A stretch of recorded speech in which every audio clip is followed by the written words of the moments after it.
So we're going to talk a little bit about this specific, this is for section 8.4, and it's this idea of an altitude to the hypotenuse of a right triangle. And that is, there's a couple different ways that you're going to see this picture or that you have seen it. And so one way is like this. And then another way you often will see it is like this, where the right triangle is resting on its hypotenuse, and then you draw in your altitude from there. But whatever the case is, this is the type of picture that we're going to be looking at. You identify it by the two right angles, and there's a lot of interesting things that happen in this particular triangle. Before we go there, though, we're going to get into what is a little bit of an algebraic topic, and then we'll show how it connects to geometry, which is interesting because its name is actually the geometric mean. And so geometric mean has a couple things we need to know about it. The first is it's a very easy concept to apply. The application of it's very easy, and that is the geometric mean of two numbers is the square root of their product. So what that means, if our numbers are A and B, then the geometric mean of those two numbers is the square root of A times B, right? So the geometric mean of A and B is the square root of A times B. If you remember, the arithmetic mean comes from you add two numbers together and then divide by 2.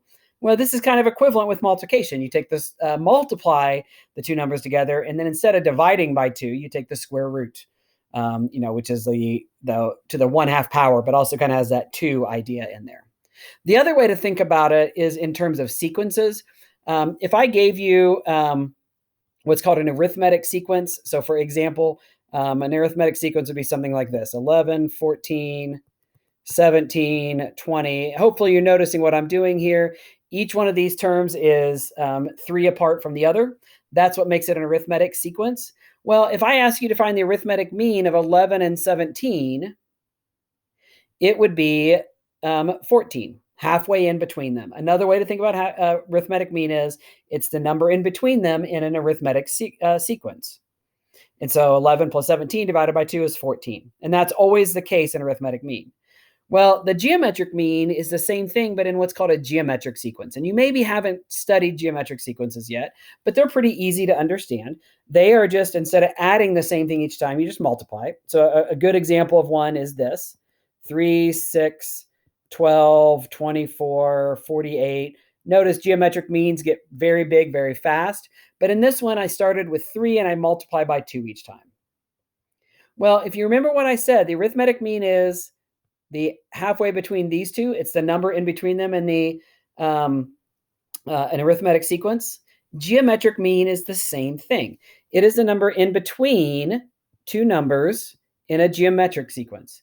3 times 12 is 36. The square root of 36 is 6. That is that number. And the reason that works is the way that we write out a geometric, if you remember, we did this in algebra. This term was x, and then x plus 3, and then x plus 6, and we just kept adding the next thing each time. Well, geometric mean is you start with x. We usually use r, but then you multiply by the common ratio, but in this case it's x, and then 2x, and then 2 squared x, 4 times 3, right? And then 2 to the third x, 8 times 3 to get 24. Well, if you do that in a general way, it would be x, rx, r squared x. Well, when you multiply these two together, you get r squared x squared. The square root of r squared x squared is just rx. And so that's kind of where this idea comes from, or where you get the name of that. But it also applies to this picture. And the reason it applies to this picture is because of another formulation of geometric mean. The other way that we think about geometric mean is like this: g squared equals a times b. So I would make sure I write both of these down. Do you see how these are the same, right? All I'm doing to get from the g squared equals a times b is I'm taking the square root of both sides. So you need to think about these both ways. But when we're thinking about it this way, we can manipulate it like we did with proportions, so that if we divided both sides by ag, we would get g over a equals b over g. And so really there's three ways that people write out geometric mean. This is the one that's kind of the usually initially taught because it's the easiest way to apply it. But then this one is useful as well, the g squared equals ab. And then this one, the g over a equals b over g. Well, that leads us to similar triangles because that is a proportion. And similar triangles are all about proportions. So here's what we've got. When we look at this triangle,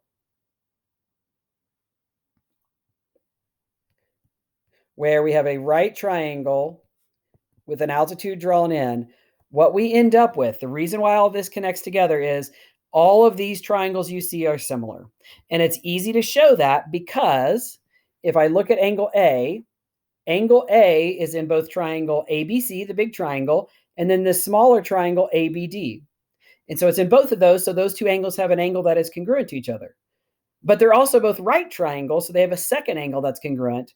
And so that means that by angle-angle similarity, they are similar to each other. So we could say triangle ABD, that small one, is similar, and we need to do ACB because D is where the right angle is in ABD, and then B is where the right angle is in ABC. So I needed that; those angles need to be the same.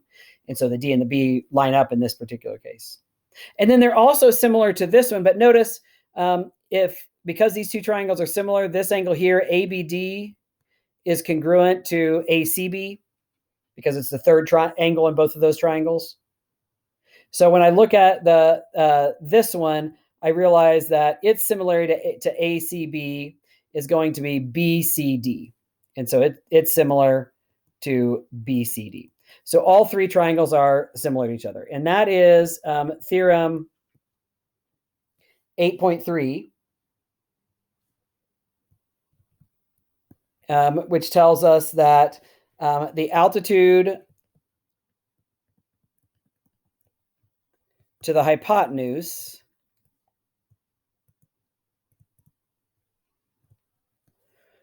of a right triangle separates the triangle into two triangles that are similar to the original triangle. You get these three similar triangles.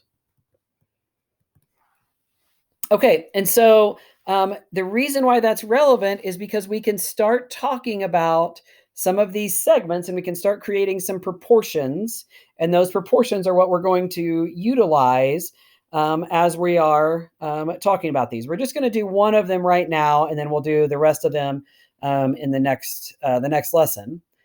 But what it's saying is if we look at this BD, so this altitude, it's the most significant segment in here. It is, so we're going to look at it. So we're going to take a look at triangle ABD and triangle BDC, because those are the ones that both contain that BD.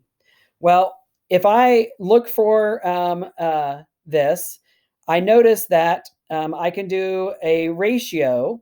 Well, BD from this triangle corresponds to CD from this triangle. And so that would be the similarity ratio, BD over CD, because they're corresponding sides. But if I wanted to do BD in the other triangle, well, that's the first and the last point.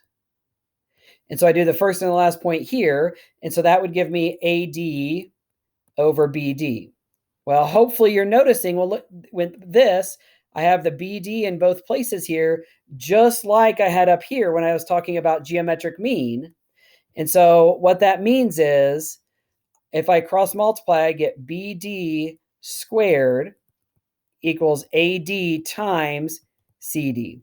Or equivalently, BD turns out to be the geometric mean of AD times CD.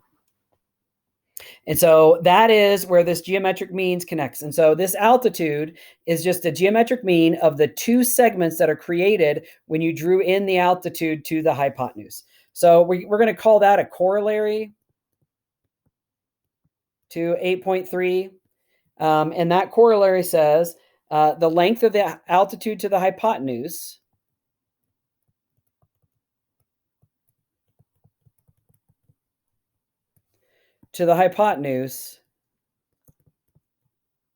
is the geometric mean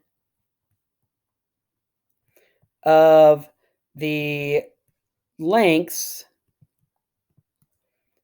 of the two segments on the hypotenuse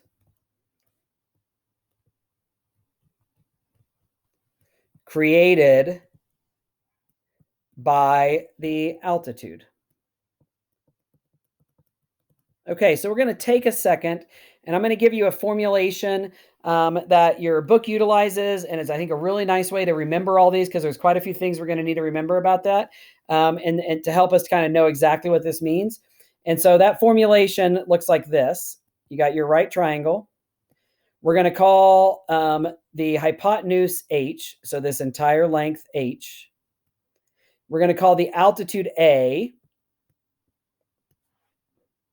And then we've got these other four segments left to call. Well, they're the same thing, right? The other two are legs, and so we're going to call those leg 1 and leg 2, L1 and L2. So we're using subscripts here. We'll call the one on the right L2. And then on the hypotenuse, we break it into two segments, and so we're going to call those H1 and H2. And so this one's going to be H1, and this is going to be H2, because it is the section of the hypotenuse cut off by the altitude that corresponds with the leg that we also called H1, called L1. And so that's why I use the subscripts the same. So let's just write down everything we know right now.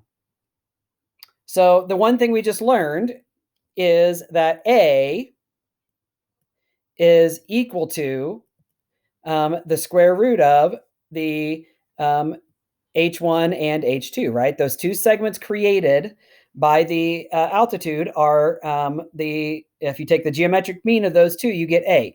Or maybe a better way to say it, I like this way a little bit better from a problem solving perspective. And so you just need to know that those two are the same thing. You can either do A equals the square root of H1 times H2, or A squared equals H1 times H2. We also know something, and this is from a homework problem, and that is the legs, if you multiply those together, they are equal to, because remember, 1/2 leg 1 times leg 2 is the area, but the area is also 1/2 base, which was the hypotenuse, times A, which is the altitude. So when you cancel out the 1/2, you get this L1 times L2 equals H times A. That's something we learned about in chapter 7, but it's another good thing about this particular triangle. And then the other thing we know is we know a bunch of Pythagorean theorems. And don't forget that. That'll always be useful, right?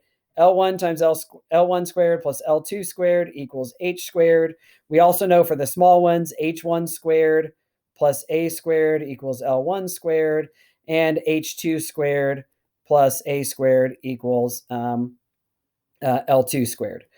So these are all things we know so far. We're going to learn two more things that have to do with the geometric mean in the next lesson. That is also very useful. These 5 solve probably 95% of the problems. The ones we're going to learn tomorrow are also important because they solve a specific kind of problem and make it way easier than any other method. But these, most of the time, if you remember these 5, you're going to be able to solve most of the problems involving this problem.